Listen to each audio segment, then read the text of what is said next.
할렐루야. 6월 13일 말씀 묵상 시간입니다. 함께 보실 말씀은 사도행전 20장 1절에서 16절 말씀입니다.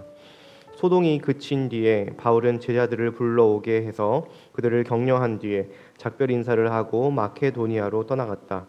바울은 그곳의 여러 지방을 거쳐가면서 여러 가지 말로 제자들을 격려하고 그리스에 이르렀다. 거기서 그는 석 달을 지냈다. 바울은 배로 시리아로 가려고 하는데 유대 사람들이 그를 해치려는 음모를 꾸몄으므로 그는 마케도니아를 거쳐서 돌아가기로 작정하였다. 그때에 그와 동행한 사람은 브로의 아들로서 베르아 사람 소바더와 데살로니가 사람 가운데서 아리스다고와 세군도와 더베 사람 가이오와 디모데 그리고 아시아 사람 두기고와 드로비모였다. 이들이 먼저 가서 드로아에서 우리를 기다리고 있었다. 우리는 무교절 뒤에 배를 타고 빌립보를 떠나 닷새만에 드로아에 이르러 그들에게로 가서 거기서 일의 동안을 지냈다. 주간의 첫날에 우리는 빵을 떼려고 모였다. 바울은 그 다음 날 떠나기로 되어 있어서 신도들에게 강론을 하는데 강론이 밤이 깊도록 계속되었다. 우리가 모인 위층 방에는 등불이 많이 켜져 있었다. 유두고라는 청년이 창문에 걸터 앉아 있다가 바울의 말이 오랫동안 계속되므로 졸음을 이기지 못하고 몹시 졸다가 3층에서 떨어졌다. 사람들이 일으켜 보니 죽어 있었다. 바울이 내려가서 그에게 엎드려 끌어안고 말하기를 소란을 피우지 마십시오. 아직 목숨이 붙어 있습니다. 하였다. 바울은 위층으로 올라가서 빵을 떼어서 먹고 나서 날이 새도록 오래 이야기하고 떠나갔다. 사람들은 그 살아난 청년을 집으로 데리고 갔다. 그래서 그들은 적지 않게 위로를 받았다. 우리는 배에 먼저 가서 배를 타고 앗소를 향하여 떠났다. 우리는 거기에서부터 바울을 배에 태울 작정이었다.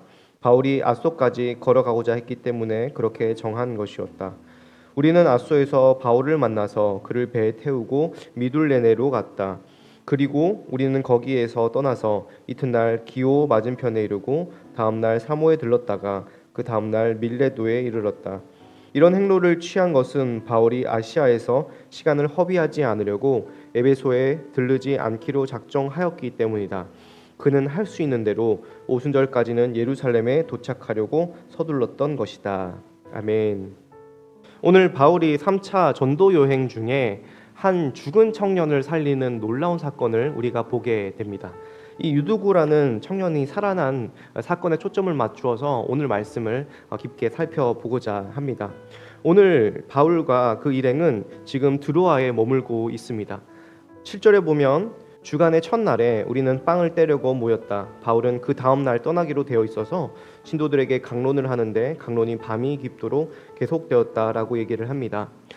이 날은 주일입니다. 주일 저녁에 성도들이 함께 한자리에 모여서 빵을 떼고 성찬을 행하고 애찬을 행하면서 함께 바울 사도의 마지막 설교를 듣기 위해서 수많은 사람들이 모여 있었을 것입니다. 바울 또한 이 드로아의 성도들에게 복음을 전할 수 있는 마지막 기회일 수도 있다고 생각하여서 그는 밤이 늦도록 강론을 하였는데 이것은 복음을 전하는 것뿐만 아니라 서로 토의하고 회의하는 말로써 궁금한 점을 묻고 답하는 밤으로 그들의 밤이 깊어갔을 것입니다. 그렇게 복음에 대해서 얘기하는 중에 유두고라는 청년이 등장합니다. 9절에 보면 유두고라는 청년이 창문에 걸터 앉아 있었다라고 얘기를 하는데 이 유두고라는 청년은 이름에서 알 수 있듯이 마치 우리나라로 치면 돌쇠라는 이름처럼 그 당시에 노예였을 것으로 추측을 하고 있습니다.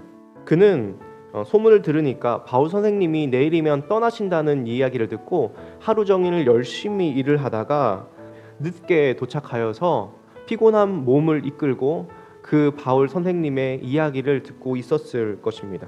하루 종일 힘든 일을 해서 그런지 몸도 피곤하고 마음도 피곤한 녹초인 상태에서 사방에서는 사람들이 내뿜는 열기가 뿜어져 나오고 또한 등불이 타는 그런 매캐한 공기가 계속 창문으로 이렇게 흘러나오고 있는데 그런 상황에서 졸지 않을 사람이 누가 있었을까요?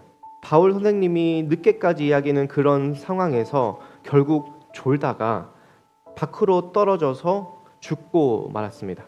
의사인 누가는 정말 그가 죽었음을 확인하여서 죽어 있었다라고 썼습니다. 그런데 당시에 바울이 그 모습을 보고 당장 내려가서 그에게 엎드려 그를 끌어안고 이야기합니다. 아직 목숨이 붙어 있습니다. 그것은 죽지 않았다라는 것이 아니라 하나님의 능력으로 이를 살리겠다라는 이야기를 한 것이죠. 여러분, 이렇게 유두고가 떨어져서 죽은 이야기를 우리의 인생과 또 성경의 관점으로 이야기해 볼 때에 깊은 의미를 우리가 발견할 수 있습니다.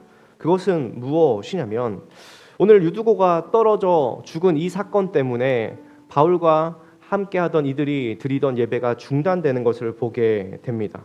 원래 인간은 하나님을 찬양하고 예배를 돌리도록 창조되었는데 예배가 중단된 것이죠. 왜 중단되었습니까? 인간이 죄로 말미암아 타락하여서 하나님께서 세우신 만물의 청지기의 자리에서 떨어지게 된 것이죠. 여기서 떨어졌다라는 단어인 헬라어는 핍토라는 단어인데 이 떨어졌다는 말은 무슨 뜻이냐면 파멸과 끝장, 종말을 이야기합니다. 누군가의 소나기 아래에서 종으로 살다가 결국에는 피곤하고 고단한 인생 가운데 떨어져 죽는 것이 우리가 살아가는 인생입니다. 그것이 우리의 삶의 현장을 그대로 보여주는 것이죠. 우리가 예수 그리스도를 알지 못했을 때에 이 유두고와 같은 인생, 열심히 일하고 노력하지만 결국 죽음을 향해, 지옥을 향해 떨어지는 삶을 살 수밖에 없는 것이 우리네 인생입니다. 그렇게 예배가 끊어진 것이죠. 그런데 오늘 무슨 일이 일어납니까? 10절에 보면 사도 바울이 내려가서 그에게 엎드려라고 얘기를 합니다. 여기서 내려갔다라는 이 행동을 보면서 죄인으로 죽은 인생을 위하여서 하나님께서 이 땅에 내려오신 사건을 떠올리게 합니다. 그리고 그에게 엎드렸다고 얘기하는데 엎드려라는 단어는 아까 얘기했던 핍토 앞에 에피라는 단어가 붙어서 에피핍토, 무슨 말이냐면 무언가를 밀어넣다, 무언가를 덮어버리다라는 뜻입니다. 하나님께서 하늘의 영광을 버리시고 이 땅에 오신 사건, 성자 예수님께서 우리의 죄를 용서하시기 위하여서, 우리의 죄를 덮으시기 위하여서, 우리에게 생명을 밀어 넣으시기 위하여서 그분이 십자가에서 죽으시고 다시 살아나신 그 사건을 통하여서 우리에게 새로운 생명을 불어 넣어 주신 것이죠. 그것이 엎드려라는 단어의 뜻입니다. 우리가 이 사건을 볼 때에 여러 가지 이야기들이 생각이 납니다. 구약에서 엘리야와 엘리사가 죽은 아이를 살렸던 장면, 그리고 예수님께서 수많은 죽은 이들을 살리셨던 그런 장면도 있고, 사도행전을 읽고 있는 독자들은 9장에 베드로가 도르가를 살렸던 사건을 기억할 것입니다. 그래서 이 바울이 마치 구약의 선지자처럼, 예수님처럼, 베드로처럼 생명의 주인이신 하나님의 능력으로 죽은 이를 살리는 이 사건을 통하여서 부활의 능력을 경험하게 되는 것이죠. 이렇게 이 청년의 생명이 돌아오고 시체가 생명으로 벌떡 일어나게 되면서 어떻게 됩니까? 중단된 예배가 회복되는 것입니다.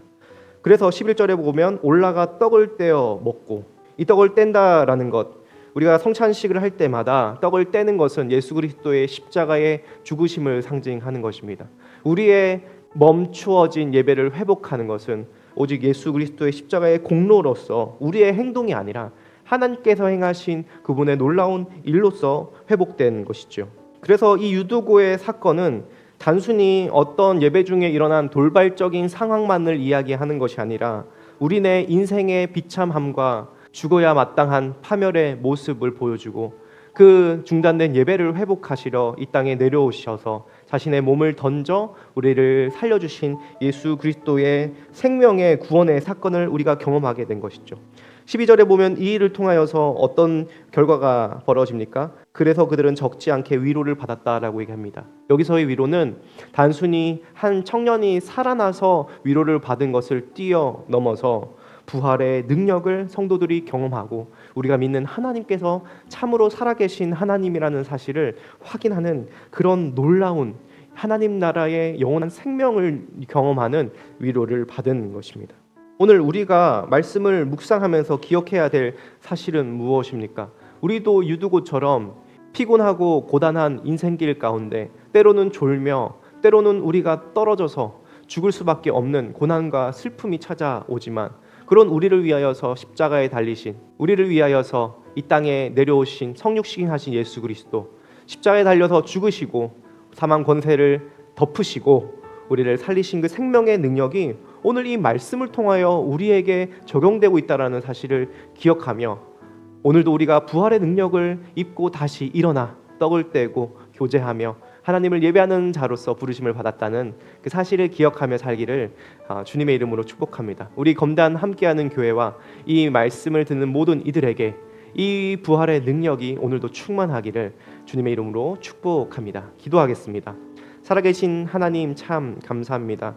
유도고라는 한 노예 청년의 이야기를 들으면서 죄의 노예였지만 부활하신 예수 그리스도로 말미암아 하나님의 자녀로 영원한 새 생명 얻어서 새로운 인생을 살게 되며 살아계신 하나님을 참으로 예배하는 인생으로 초청받은 우리의 삶을 돌아보게 하시니 참 감사합니다. 하나님, 오늘 이 말씀을 붙잡고 오늘도 부활의 생명을 가지고 하루를 살아가되 우리도 누군가 죽어가는 영혼들을 발견한다면 바울처럼 예수님처럼 그들에게 달려가 내려가 그들에게 엎드려서 생명을 불어넣을 수 있는 주님의 귀한 종들로 능력 있게 살아가게 하여 주시옵소서. 감사드리며 예수님의 이름으로 기도합니다. 아멘.